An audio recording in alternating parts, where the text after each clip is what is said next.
देखो, कोई भी धर्म वाला हो, कोई उपवास करता है, जैसे नवरात्रि में 9 दिन करते हैं। जी, जी। जैन लोग भी 28 करते हैं अलग अलग।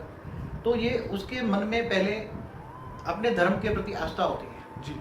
और उसके मन के ये होता है कि मुझे मन पवित्र होगा, ये भावना से करते हैं। ठीक है।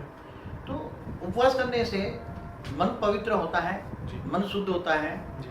और संस्कार परिवर्तन होता है। जी। ये कैसे होता है? और होता है, ये रियलिटी है, उसमें कोई वो बेमत नहीं है। सही बात है। क्योंकि मन को 8 दिन 10 दिन आहार नहीं मिलता शरीर को, ऐसी तरह मन के अंदर जो नेगेटिविटी, जो संकल्प है, वो धीरे धीरे खत्म हो जाते हैं। आप वो किसी धार्मिक वृत्ति के लिए, जैसे नवरात्रि में 9 दिन कोई माता जी के उपवास करते हैं, जी, जी। या जैन मुनि अपने कोई मन के भावना लेकर करते हैं, जी।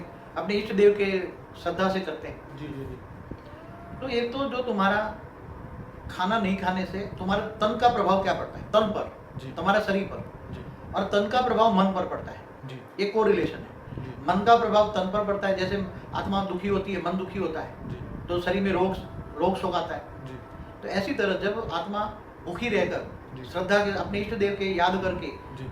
तो शरीर पर जी। एक तो खाना नहीं खाने से शरीर पर जो वेट कम होता है, बॉडी में वेट कम होता है, इसलिए स्थूल शरीर के अंदर जो सूक्ष्म शरीर है, जी। वो हल्कापन महसूस करता है। जी। सूक्ष्म शरीर जब हल्कापन महसूस करता है, तो सूक्ष्म शरीर का डायरेक्ट आधार, जैसे हमारा प्राणमय शरीर कहते हैं लोग, वायुमय शरीर, हल्का हो जाता है। जी। और जब प्राणमय शरीर हल्का होता है तो सीधा इफेक्ट मन पर करता है, जी। इसलिए मन हल्का हो जाता है। जी। और जब मन हल्का हो जाता है तो जो नेगेटिविटी, मन के अंदर जो नेगेटिविटी है, वो धीरे धीरे खत्म हो जाती है। मन के अंदर सतोप्रधान स्टेज आने लगती है, और पुराने जो संस्कार है वो खत्म करने की, संस्कारों को परिवर्तन करने की शक्ति आती है।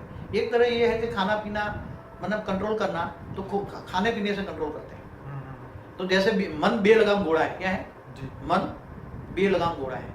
तो मन को कंट्रोल करने के लिए ये जो तन को कंट्रोल करना जरूरी है। तन को कंट्रोल करना है तो खाना पीना कम करने से और श्रद्धा भाव रखने से मन कंट्रोल होता है, और मन सतोप्रधान होता है। ये बेमत है, अच्छा है, पॉजिटिव है, करना चाहिए। सूक्ष्म शरीर में कोई रोग हो, यदि सूक्ष्म शरीर हल्का हो गया तो सूक्ष्म शरीरों में जो रोग शोक होते हैं वो कम हो जाते हैं। और बाबू जी, इसके दौरान जो है जैसे लोग शनिवार का उपवास रखते हैं, सोमवार का उपवास रखते हैं, तो कोई इष्ट को वो याद करते हैं। हाँ, तो ये भावना से इष्ट करते को हैं। याद करके ही करना चाहिए या वैसे ही?